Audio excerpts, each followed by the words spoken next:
Oke Bang, ini kan netizen banyak yang menghitung-hitung nih kerugian Sarwenda, Sarwenda Live, Starry Live 200 juta dan bla bla. Nah, dia Ya, sekarang kerugiannya adalah 20 miliar Bang. Bener nggak sih Bang minta tanggapan ini Bang? ya, izin ini. Sebenarnya Ya. yang paling berharga buat Sarwenda cuma satu, yaitu anak-anaknya. Jadi kerugian apapun, material tidak ada artinya itu buat dia. Ya, tetapi apakah nilainya berapa? Saya pikir itu hoax lah ya, 20 miliar tidak lah, tidak seperti itu. Ya, karena klien kami ini jujur tidak menghitung-hitung hal-hal seperti itu.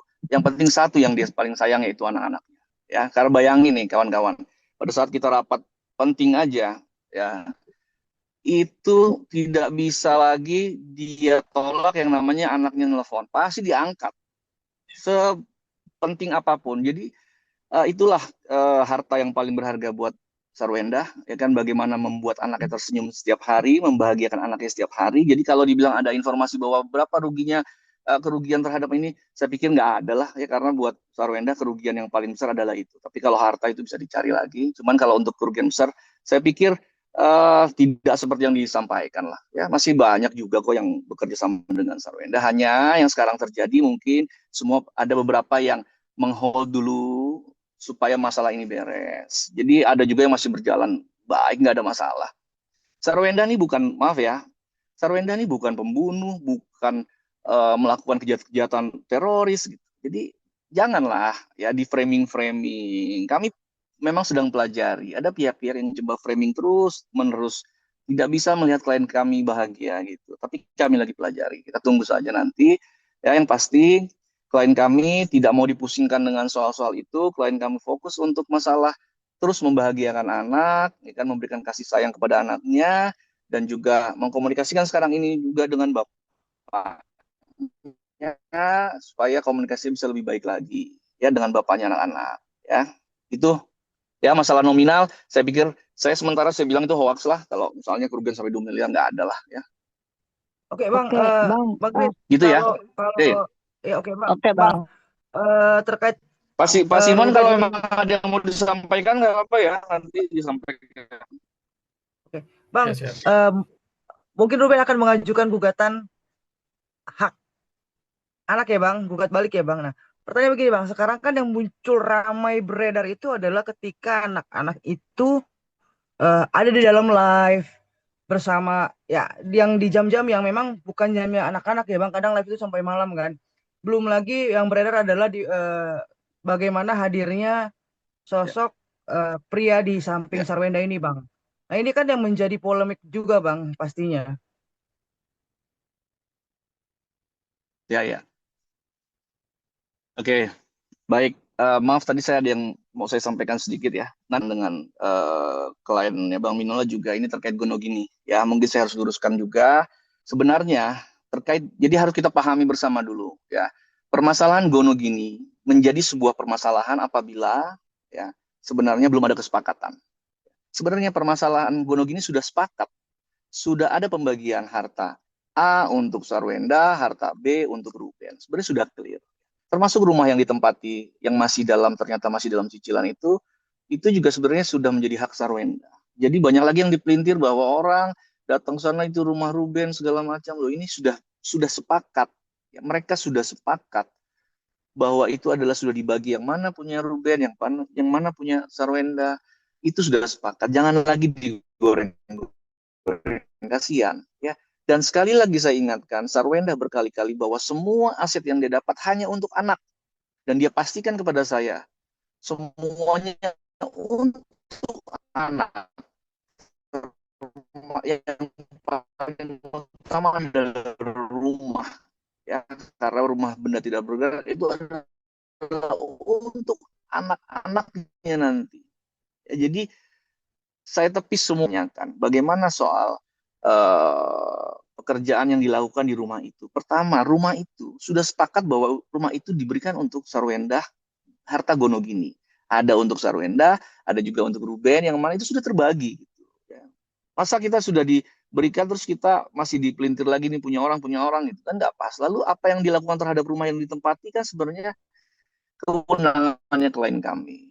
Ya, Kenapa klien kami menggunakan itu sebagai tempat kerja? Nah, itu yang menjawab tadi, supaya anaknya sewaktu-waktu kangen dengan ibunya tidak perlu diantar ke ruang studio tempat lain daerah. Langsung di rumah itu melihat ibunya, oh lagi kerja, datang senang dong. Anaknya juga bisa setiap hari ketemu ibunya juga merasa tenang di rumah itu gitu. Jadi dipelintir, jangan dipelintir seakan-akan bahwa wah anak itu menjadi apa namanya dijadikan senjata untuk menaikkan rating. Tidak, ya anak itu memang itu rumah sehingga anak itu terbuka untuk datang kapanpun, ya.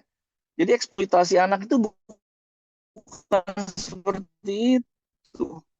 Eksploitasi anak itu bahwa setiap acaranya ini tidak, ini memang karena itu rumah, anak itu bisa tiba-tiba sewaktu-waktu datang, ya. Jadi anak ini menurut Sarwenda di dalam rumah itu melebihi manajernya, melebihi siapapun. Artinya tidak ada pengekangan, tidak boleh masuk ruangan di sana, tidak boleh masuk di sana, ibu lagi kerja, bu, itu memang dibebaskan. Memang itu anak-anak itu menurut saya ya bosnya itu anak-anak itu di situ. Kenapa? Karena setiap rumah itu tidak boleh, itu juga tidak ada di skrip anak-anak itu masuk, tidak menjadi bagian dari perencanaan usaha itu. Jadi itu kebebasan anak di rumah itu memang dipersilahkan gitu. Masalah jam ini kan ya menurut saya anak-anak ini kadang-kadang ada yang suka cepat tidur, ada yang suka kadang-kadang kebangun, kangen ibunya, bisa ketemu. Coba bayangin kurang kurang bahagia apa tempat itu buat anaknya bisa ketemu sama ibunya pada saat dia bangun tidur, misalnya tiba-tiba bangun tengah malam,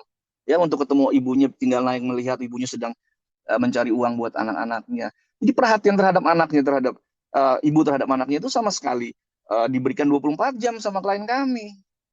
Jadi kalau dipelintir lagi bahwa ini tidak tepat, janganlah, ya. Tanyakan dulu kepada kami kenapa anak itu ada, kita menjelaskan. Misalnya anak itu sudah tidur, terbangun mencari ibunya, tinggal datang ke atas.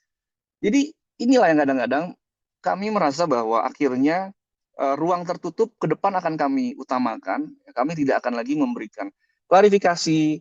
Ya meskipun dari pihak Bang Minola setiap hari mengklarifikasikan, tapi kami akan berusaha untuk tidak lagi membuka penyelesaian masalah ini di ruang terbuka, tapi di ruang tertutup. Makanya dari itu kita selaku kuasa hukum memberikan surat kepada Bang Minola untuk duduk bersama untuk menyelesaikan. Kenapa?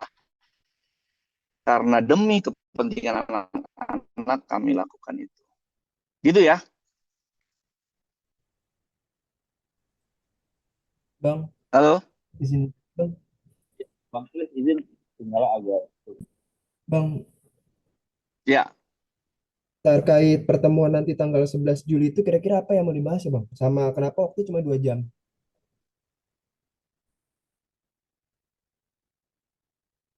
tentunya semua masalah, ya, baik akta nomor 39 sampai dengan masalah-masalah teknis terhadap dengan bagaimana anak ini bisa bertemu dengan kedua orang tuanya, ya, sampai juga dengan masalah cicilan-cicilan yang belum dibayar oleh pihak kliennya Bang Minola di bank, itu kita bahas semua. Itu isi akta kesepakatan, ya. Jadi sebenarnya eh, kami itu sebenarnya tidak mau pada awalnya membahas soal ini semua di media karena ini tertutup. Tapi sekali lagi ya karena sudah disampaikan Bang Minola untuk saya jelaskan, ya. Dan terkait dengan masalah gugatan, sekali lagi kami sangat menanti gugatan itu.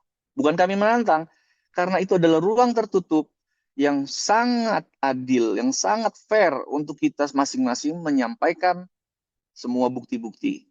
Ya, Bang Minola menyampaikan bukti yang menguatkan klien Bang Minola, saya memberikan bukti-bukti yang menguatkan uh, klien kami. Ya, jadi semua itu akan baik karena tidak terjadi penghakiman secara medsos. Ini yang mengerikan, ya. Kami jujur ya, sedih, klien kami sedih, tapi klien kami tidak bisa marah. Ya, kenapa? Karena marah itu apalagi di depan anak, wah dia sangat-sangat, klien kami sangat-sangat menunjukkan ketegarannya sebagai seorang wanita, ya, terhadap bagaimana di depan anak dia tidak menangis. Karena bayangkan kalau anaknya melihat ibunya menangis, itu bagaimana sedihnya anaknya. Jadi klien kami sebisa mungkin menahan tangis di depan anak-anaknya di depan media, sebisa mungkin dia tahan supaya anaknya tidak melihat bahwa ibunya nangis dan dia menjadi sedih, dia menghindari supaya nangis sedih, dan yang pasti dia hanya fokus bagaimana membahagiakan anaknya. Ya, jadi kadang-kadang saya juga bingung kalau misalnya kita ke setiap TV, ke semua menangis ini, jangan, kasihan, nanti anak-anaknya ikut sedih. Kalau bisa kita sama-sama, ayahnya juga tegar, ibunya juga tegar, gitu, ya kan? Jadi semua bisa uh, ditangkap oleh anak ini, anak-anak dua orang ini bisa melihat bahwa orang tuanya juga orang-orang yang tegar, ya, tidak sedih, gitu. Jadi itu aja yang kita jaga semua, ya. Bang Kris, izin dong Bang izin. terkait kan tadi kan Bang Kris berstatement bahwa tidak pernah melarang ataupun membuat Ruben untuk bertemu anak. Namun di pihak sebelah pun mengklaim bahwasannya selama ini susah bertemu anak dengan cecetan itu mungkin salah satunya, dan beberapa yang beredar video di sosmed perihal lomba balet, kenapa harus ada orang ketiga yang bukan ranah keluarga ikut serta. Terus terakhir juga sempat yang di Taman Ismail Marzuki juga sempat ada yang berkomentar bahwa Ruben tidak bisa bertemu anak ketika pentas. Itu gimana nih mungkin Bang? Ya, oke. Lagi-lagi soal anak. Jadi gini, saya juga nggak ngerti. Ya, tapi mungkin wajar aja ya. Dari versi Bang Minola menyampaikan dipersulit, dari versi kita tidak. Kami hanya menunjukkan bahwa di mana mempersulitnya. Tunjukkan kepada kami hal-hal yang dipersulitnya klien Bang Minola untuk bertemu dengan anaknya. Rumahnya ada, tempat tinggalnya ya, rumahnya itu ada posisinya. Ya, tinggal komunikasikan saja. Kapan anaknya yang kosong, jam berapa, waktu, ya dia datang. Sekali lagi, klien kami ini kan sudah bukan istrinya kliennya Bang Minola, artinya nggak bisa disuruh-suruh, ke sana sini, kan nggak bisa. Anaknya ada, datangi, jadwalnya kosong, oke, jemput anaknya. Kan komunikasi dan cara-cara seperti itu yang kami tunggu sebenarnya. Ya, jadi bukan tiba-tiba WA ke anaknya tidak dibalas, anaknya berbulan-bulan, habis itu dibilang dipersulit, kan agak lucu. Tapi sekali lagi, saya tidak mau memperkeruh suasana, ya. Saya pikir kita perbaiki saja ke depan, ya. Makanya saya undang itu untuk duduk bersama, ya, supaya tidak hal-hal seperti itu tidak terjadi lagi. Dan sudahlah, anak-anak perlu kasih sayang kedua orang tuanya, itu harga mati lah, ya. Tidak bisa hanya ibunya, tidak bisa hanya bapaknya, ya. Tapi sekali lagi, anak-anak ini dilahirkan oleh rahim ibunya, ya. Ibunya sudah 24 jam menjaga anak-anak ini, berkomunikasi tanpa batas dengan 24 jam. Saya pikir itu sangat baik apa yang dilakukan oleh klien kami. Lalu kalau terkait dengan pihak ketiga, pihak keempat, pihak kelima yang sayang dengan, dalam tanda kutip ya, yang sayang dengan anak-anaknya klien kami, apa itu menjadi masalah besar?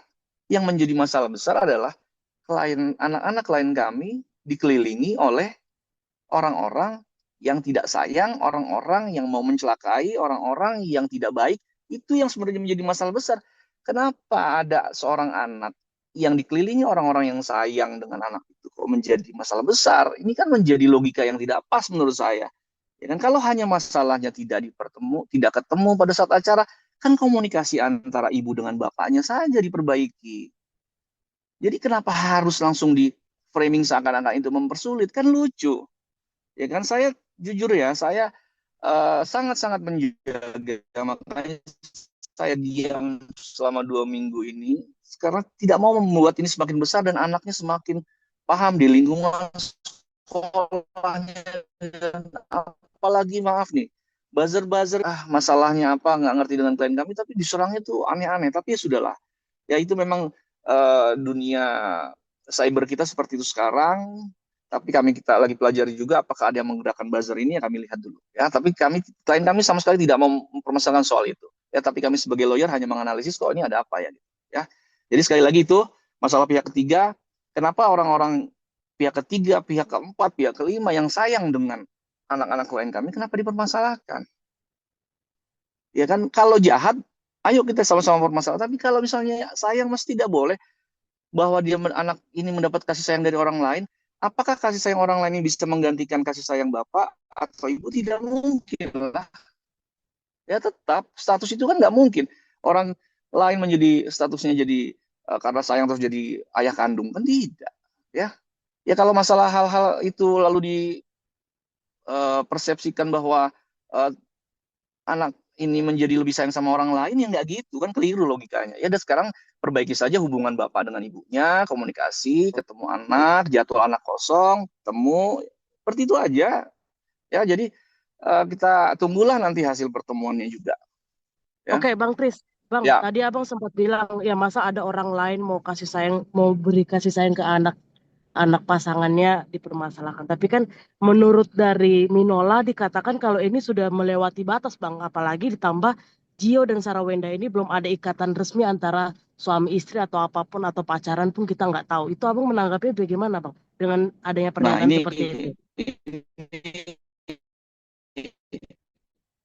ini ada lagi menyak, ya bukan cuma nama yang tadi disebutkan, ya, tetapi apabila ada satu film yang seperti itu, ya kan, ada bukan satu film, satu posisi, satu video yang melebihi batas, ya, langsung disimpulkan, ya kan. Kita ada lembaga, ya seperti KPAI misalnya, ya kan. Kita duduk datang bersurat ke sana, yuk duduk permasalahannya seperti ini kita jelaskan. Jadi jangan lagi dibilang ini sudah kelewat batas. Lu sekarang kelewat batas di mana? Ya kan? Orang disayang juga.